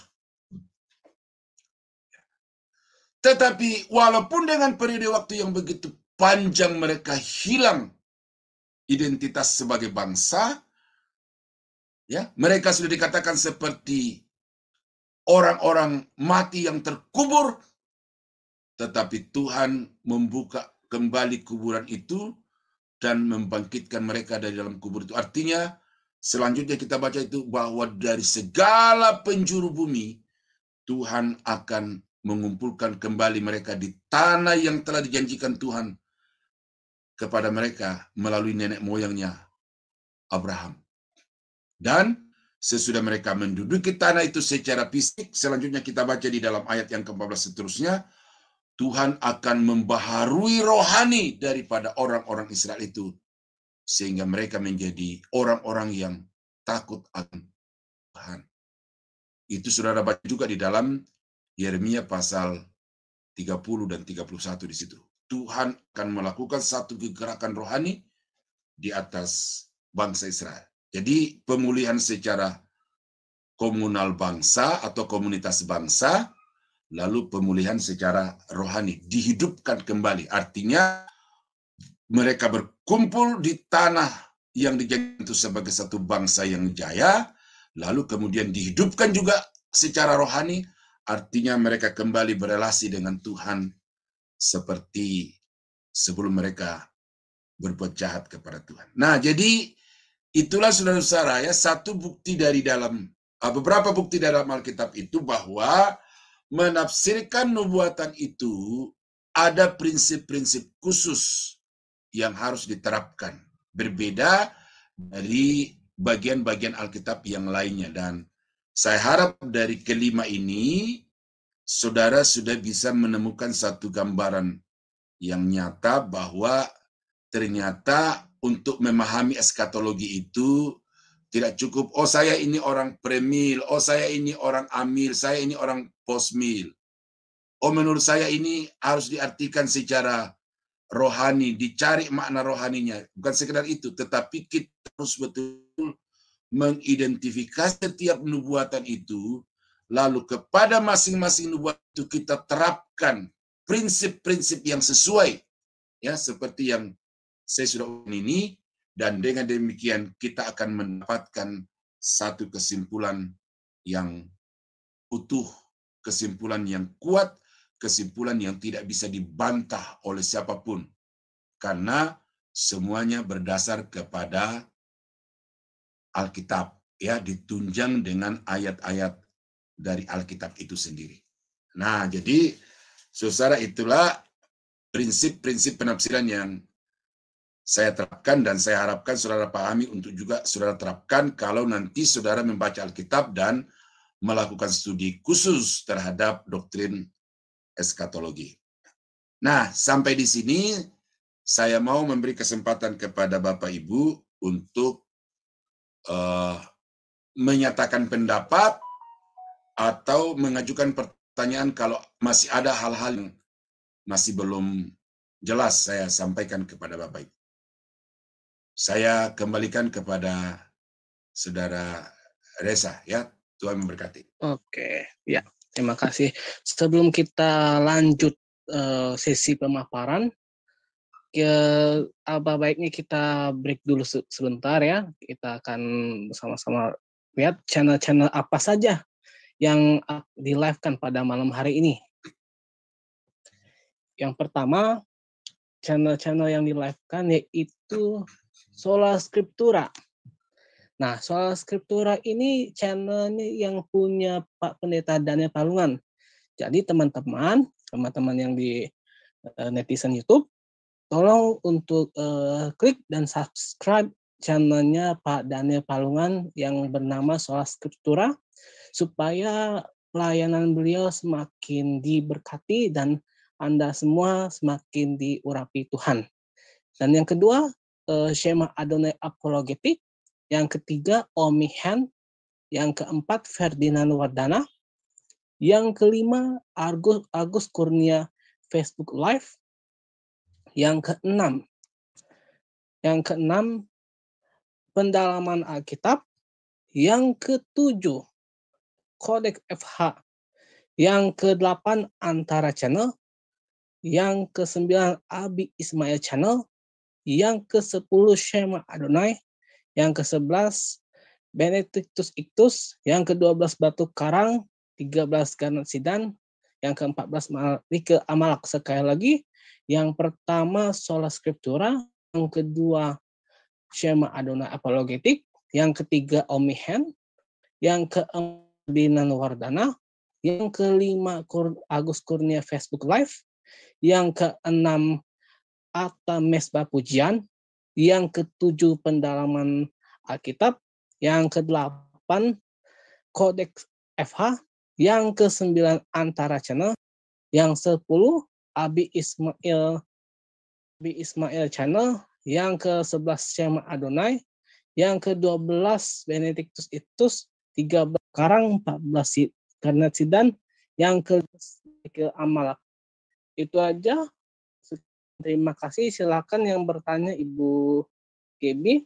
Saya buka mute-nya ya. Silakan, Bu. Oke, Shalom Pak Daniel. Salam Ibu Gaby. Terima kasih.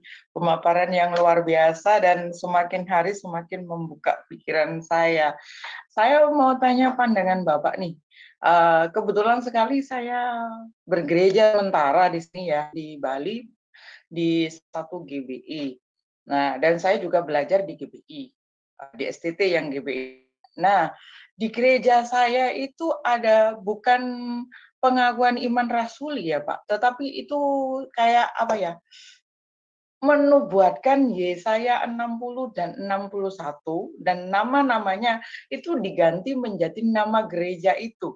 Nah, itu sebetulnya bertentangan dengan hati nurani saya ya Pak. Tetapi karena saya berdiri sendiri ya nggak mampu dong gitu.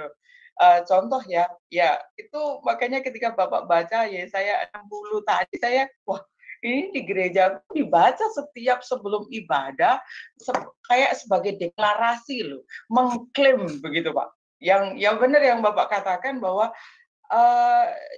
domba-domba Nebayot itu akan dijadikan ya seperti itulah pokoknya.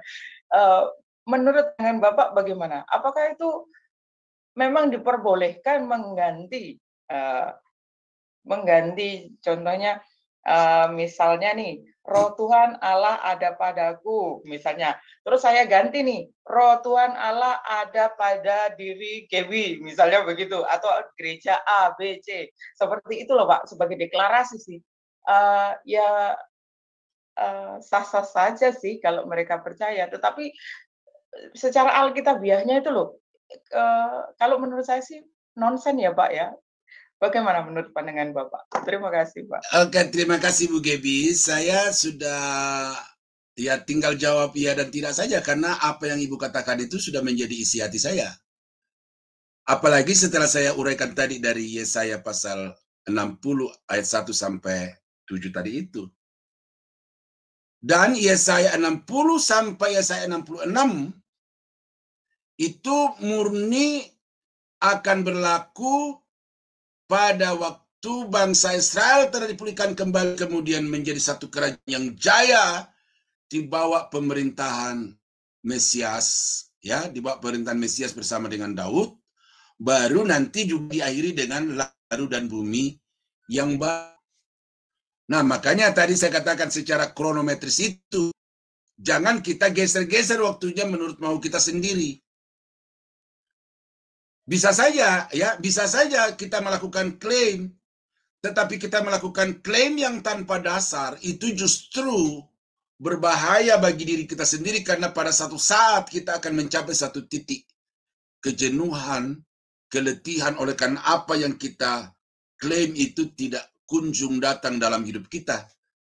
Ya, jadi inilah ya, maaf saja ya, maaf ya teman-teman, inilah penipuan-penipuan suci di gereja-gereja Tuhan yang menjadikan ayat-ayat Alkitab yang sesungguhnya tidak untuk itu, tetapi dipaksa untuk menyenangkan diri, untuk menyenangkan jemaat, dan memanipulasi ayat-ayat Alkitab. Ya, di dalam diktat saya, diktat hermeneutik, dan juga di dalam diktat homiletik, saya katakan bahwa satu masalah yang terjadi di dalam gereja sekarang ini adalah mimbar gereja Tuhan itu diisi oleh pemerkosa-pemerkosa Alkitab. Ya, mungkin saudara bingung dengan kata itu, saya mau bacakan ini kepada saudara. Ya, karena kata ini kasar saudara ya, tetapi jangan saudara bilang ini katanya Pak Daniel ya. Sefanya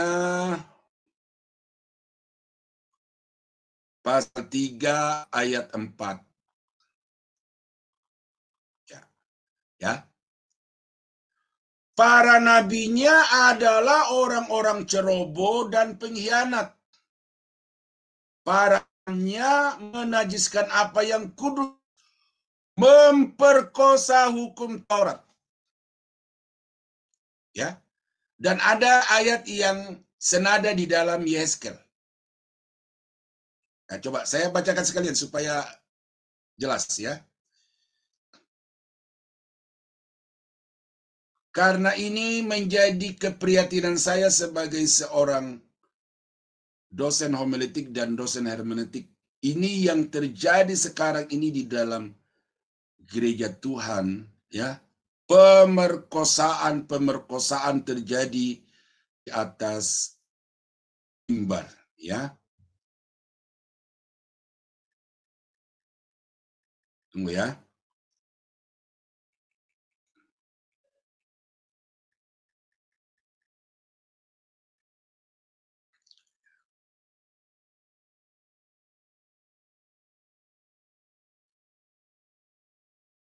Yehezkel 22 ayat yang ke-26.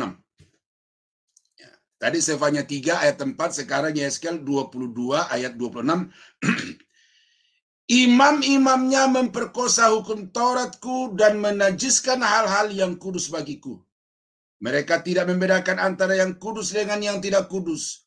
Tidak mengajarkan perbedaan yang najis dengan yang tahir. Mereka menutup mata terhadap hari-hari Sabatku. Demikianlah aku dinajiskan di tengah-tengah mereka. Di tempat yang lain, saudara, ada lagi ayat-ayat yang lebih, ya samalah ya, itu tegurannya itu. Kalau katakan kalau nabi-nabi itu, imam-imam itu ada yang dikunyah, mereka menyampaikan kepada jemaat damai sejahtera, tetapi kalau jemaat tidak memberi apa-apa, berkata perang-perang, terkutuk. Tuh. Itu kenyataan pendeta-pendeta zaman sekarang. Makanya saya di sisa umur hidup saya ini, ya, tapi sejak 2 tahun yang lalu, sejak tahun 2000, saya sudah membaktikan diri di dalam bidang pendidikan seperti ini karena saya mau supaya mimbar Tuhan itu, mimbar gereja Tuhan itu disucikan. Disucikan dalam arti apa? Bukan berarti tidak boleh makan di gereja, bukan tidak boleh ngobrol dalam gereja, tetapi supaya mimbar gereja Tuhan itu memang diisi oleh orang-orang yang menyampaikan firman itu sebagaimana firman itu tanpa ada rekayasa-rekayasa. Nah, apa yang Ibu Gaby temukan itu justru memperkuat data-data saya, menambah jumlah data-data saya, karena itu saya temukan di mana-mana. Banyak orang-orang yang secara sepihak mengklaim ayat tadi itu. Nah, tapi bukan hanya di tempat Ibu, yang tadi saya sudah sebutkan tadi itu. Tanggal 6 bulan 6 tahun 2022 diklaim lagi. Nah, ini lebih parah juga gitu. Nah, jadi itulah sebabnya saudara, harapan saya melalui channel ini atau melalui Zoom ini, saya mau supaya saudara sebagai hamba yang dipanggil untuk melayani di gereja-gereja Tuhan, bertanggung jawablah ya. Jangan menjadi pendeta yang manis di bibir ya, tetapi ular beludak di hatinya. Memanipulasi ayat-ayat firman Tuhan untuk mendapatkan sesuatu. Ya, itu bukan hanya materi, tetapi kadang simpati, ya, kadang-kadang loyalitas dari jemaat itu karena jemaat kita sukakan, kita senangkan. Hati-hati, saudara. Ya, dan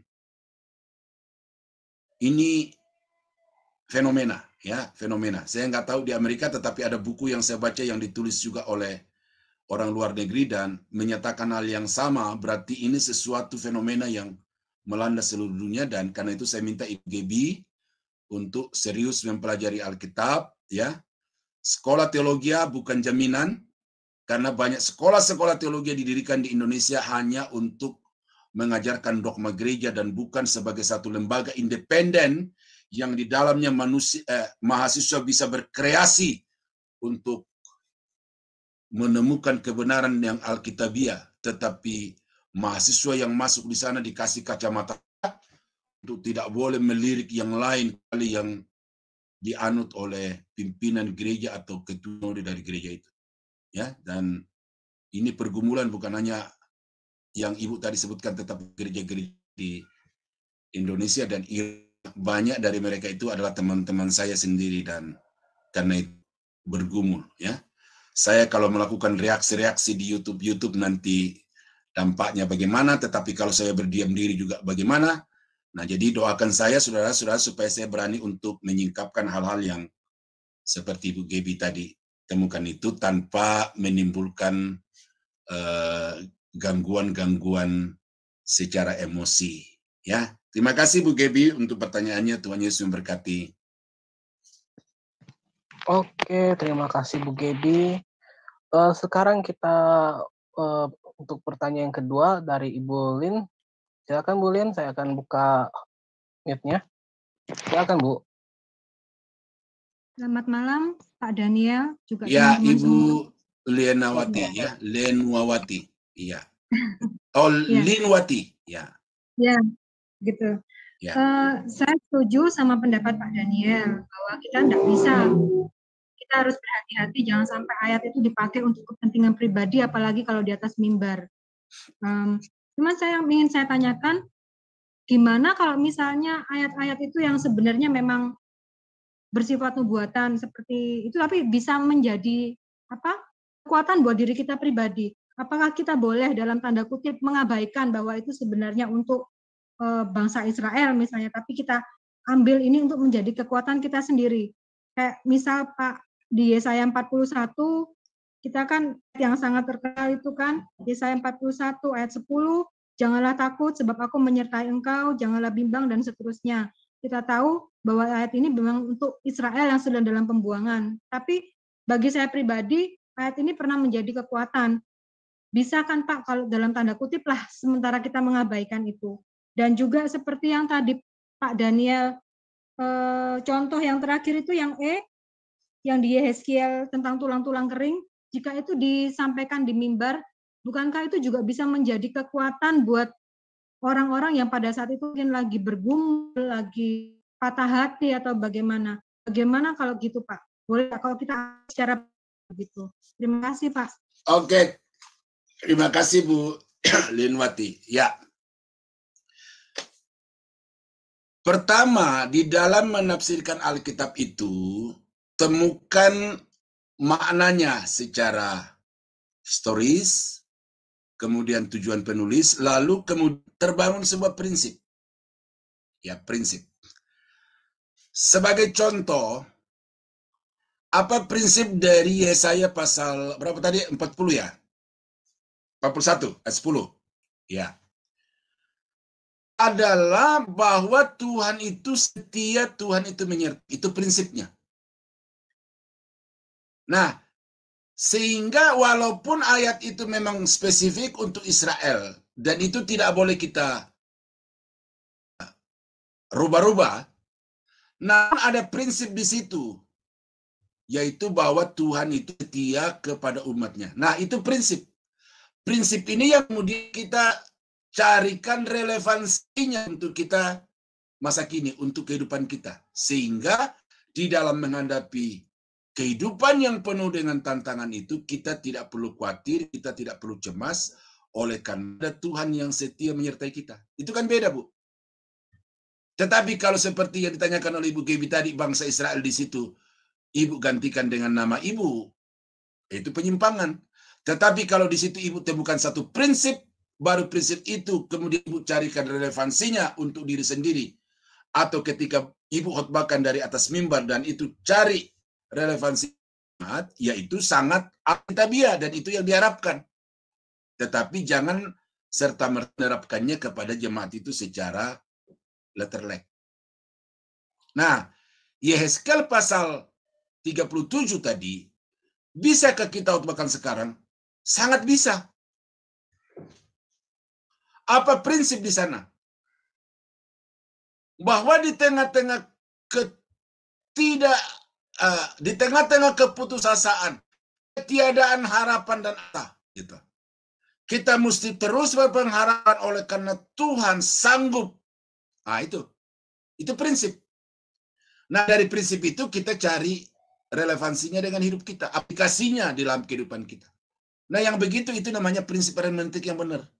Tetapi kalau serta-merta menarik untuk diri sendiri, menarik untuk waktu kini tanpa melihat maknanya yang sesungguhnya dalam kurun waktu yang sebagaimana ditetapkan oleh Alkitab itu, nah itu yang keliru.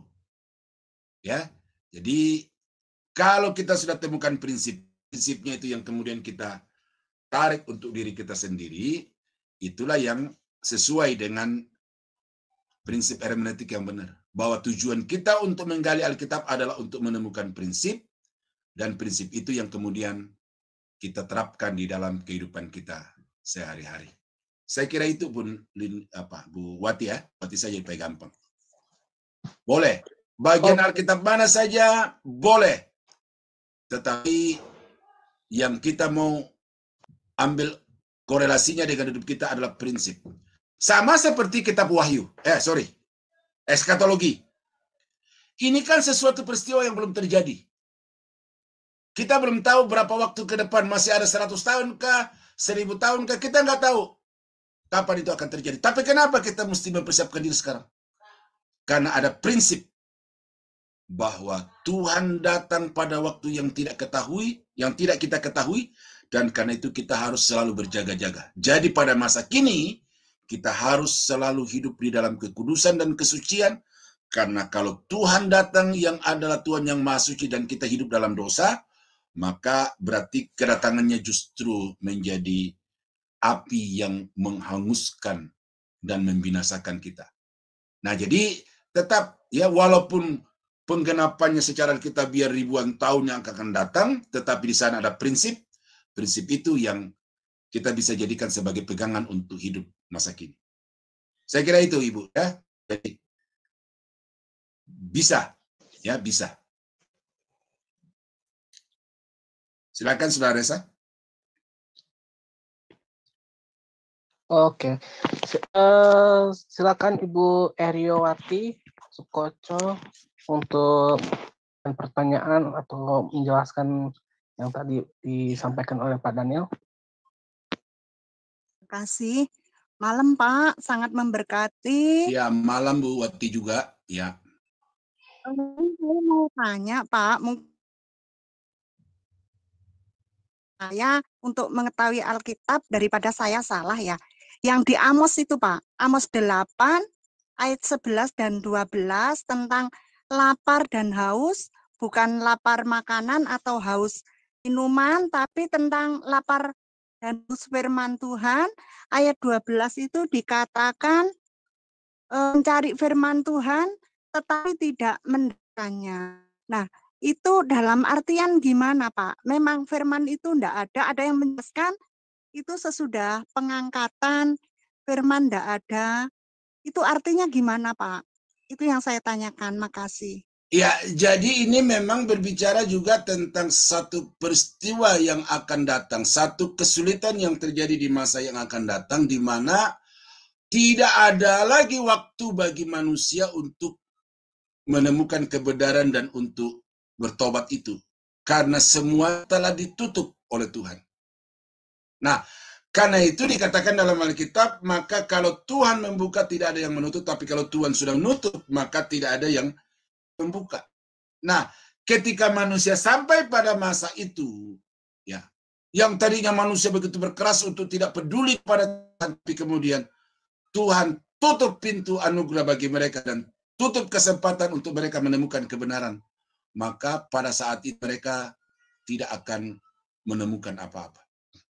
Jadi bukan berarti Alkitabnya itu tidak ada lagi di bumi, bukan berarti Allah tidak berfirman lagi, tetapi kepada mereka tidak akan diberikan kesempatan untuk bisa memahami dan mengerti kitab suci itu, firman itu.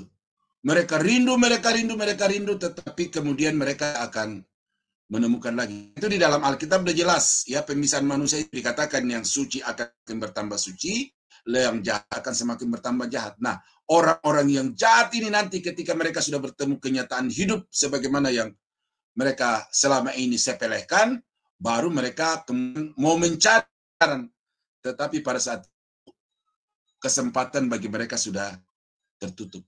Itu maka akhir dari periode itu adalah akhir masa tribulasi.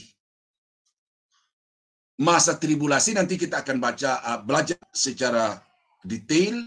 Itu adalah masa terakhir di mana Allah memberikan kesempatan untuk manusia percaya kepada firman. Tetapi sesudah itu kita masuk di dalam periode kerajaan mesianik, walaupun di sana damai, tetapi manusia tidak akan bisa lagi diselamatkan, ya, kecuali yang memang sudah selamat dari zaman gereja, zaman tribulasi selamat, tetapi nanti di dalam masa kerajaan mesianik yang damai itu tidak ada lagi di sana kesempatan untuk orang bisa bertobat atau diselamatkan, kecuali yang sudah selamat.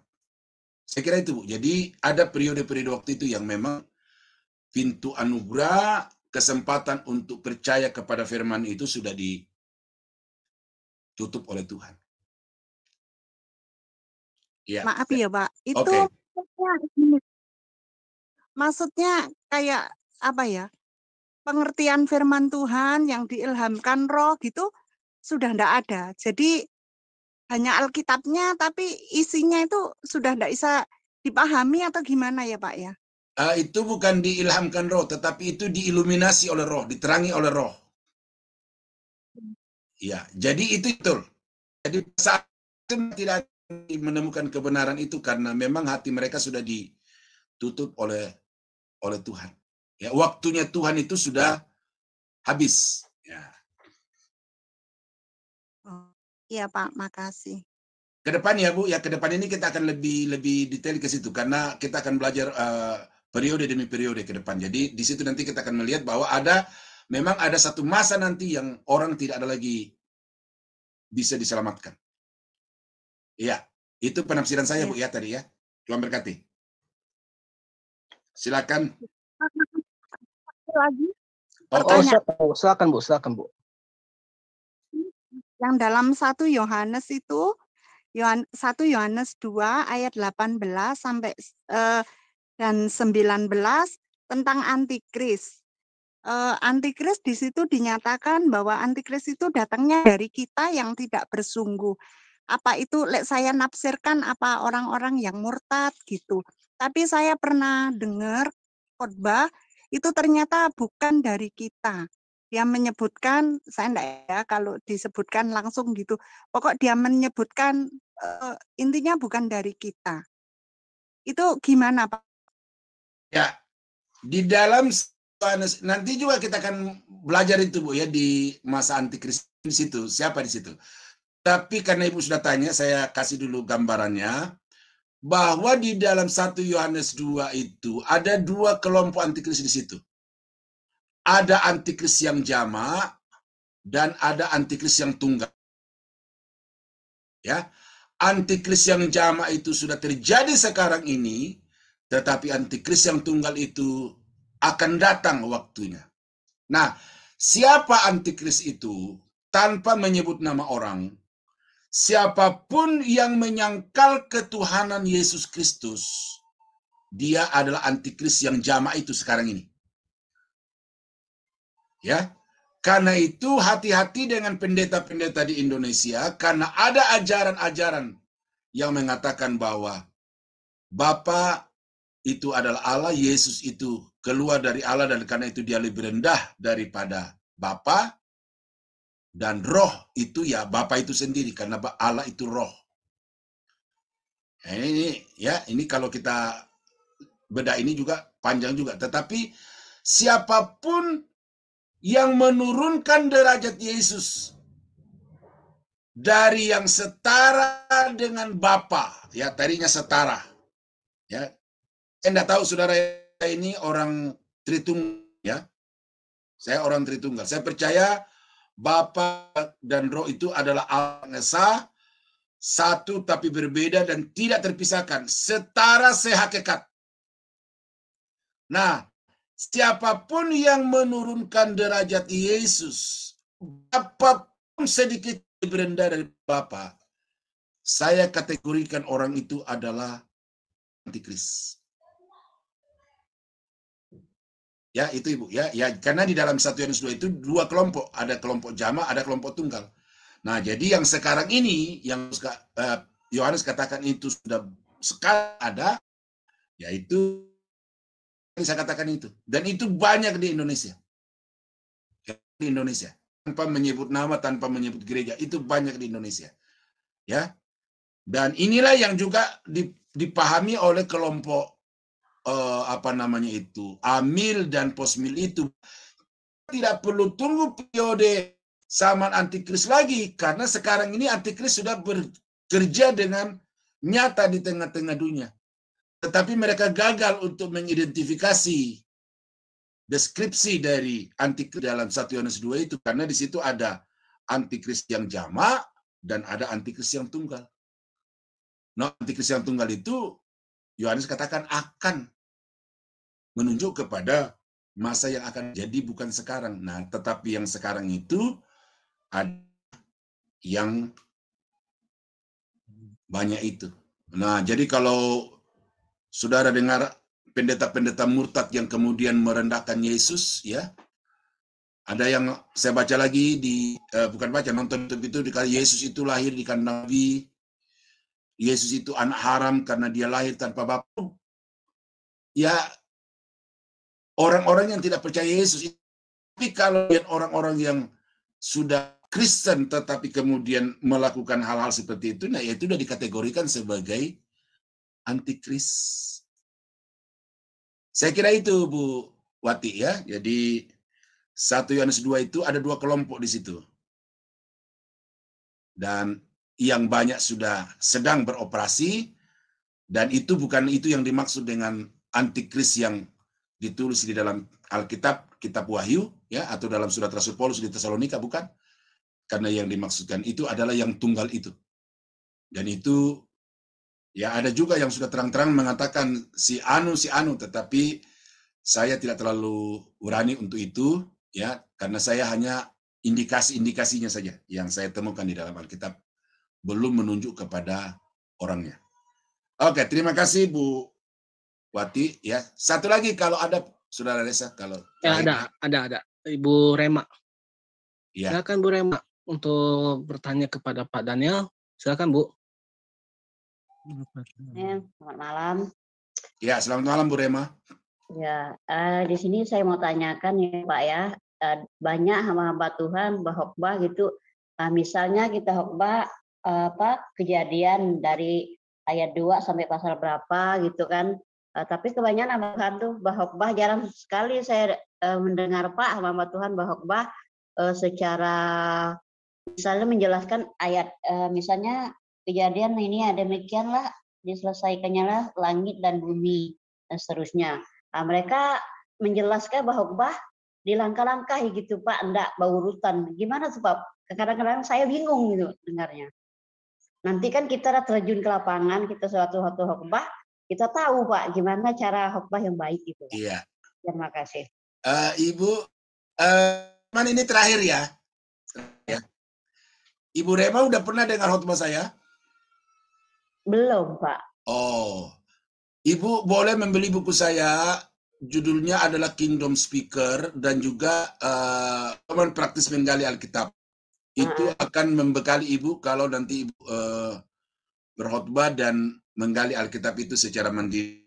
Nah, tetapi pertanyaan Ibu ini terus terang agak menyimpang dari topik yang kita bicarakan hari ini. Ya, cuma saya sampaikan juga kaitannya bahwa banyak pengkhotbah itu yang salah mengkhotbahkan akhir zaman itu oleh karena mereka juga lompat-lompat, ya seperti Ibu tadi.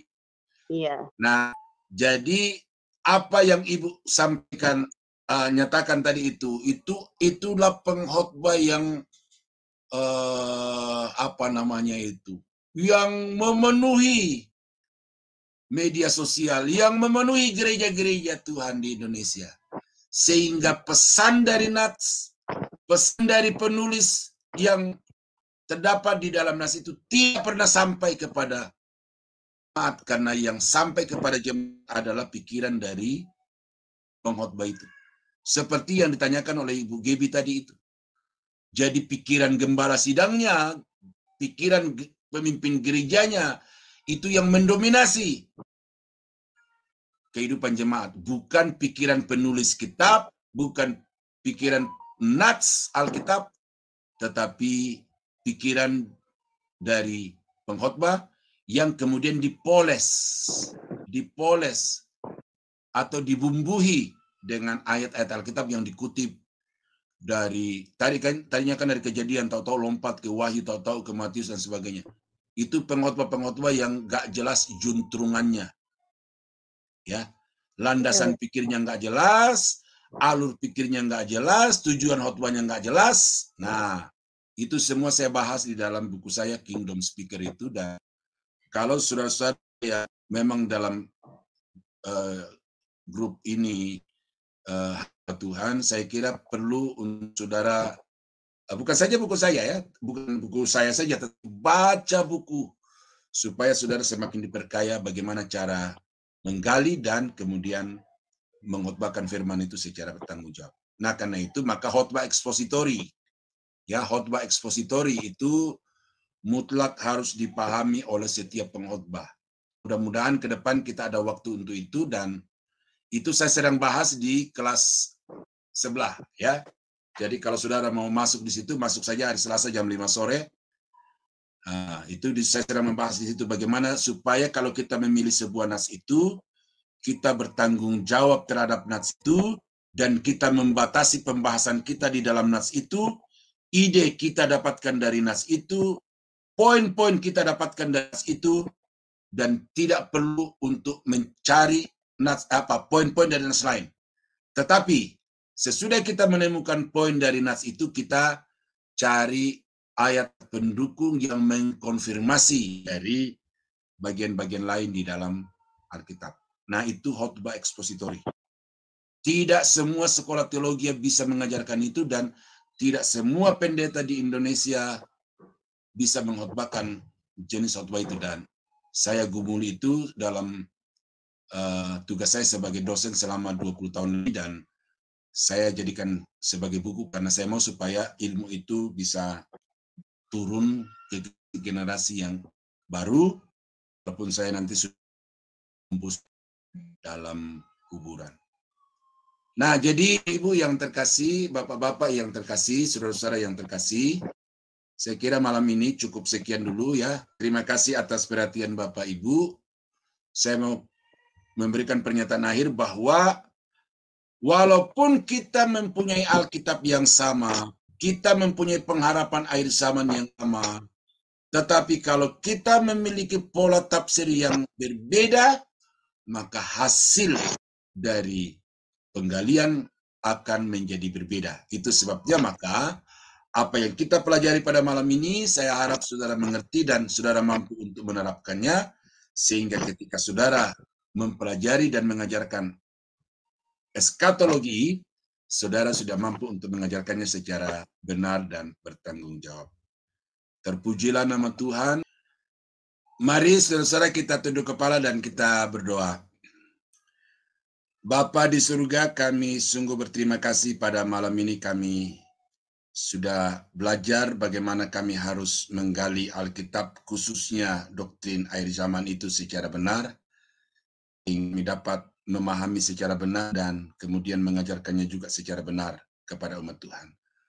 Rekan-rekan yang begitu antusias untuk mengikuti pembelajaran ini, Tuhan, Engkau puaskan mereka dengan Roh-Mu yang terus-menerus menerangi hati pikiran mereka dengan apa yang mereka sudah pelajari itu, sehingga mereka semakin dalam, semakin memahami firman Tuhan, dan kemudian mereka semakin diteguhkan iman pengharapannya, mereka semakin antusias di dalam melayani Tuhan, yang pada akhirnya juga dikatakan, sabaslah hai hamba yang setia, engkau telah setia di dalam perkara kecil, aku akan memberikan kepadamu tanggung jawab di dalam perkara yang besar.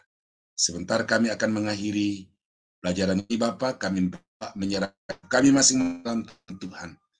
Apapun aktivitas kami, apapun profesi kami mohon campur Tuhan, perlindungan dan penyertaan Tuhan, supaya apa yang kami kerjakan berhasil dan menjadi kemuliaan bagi nama-Mu.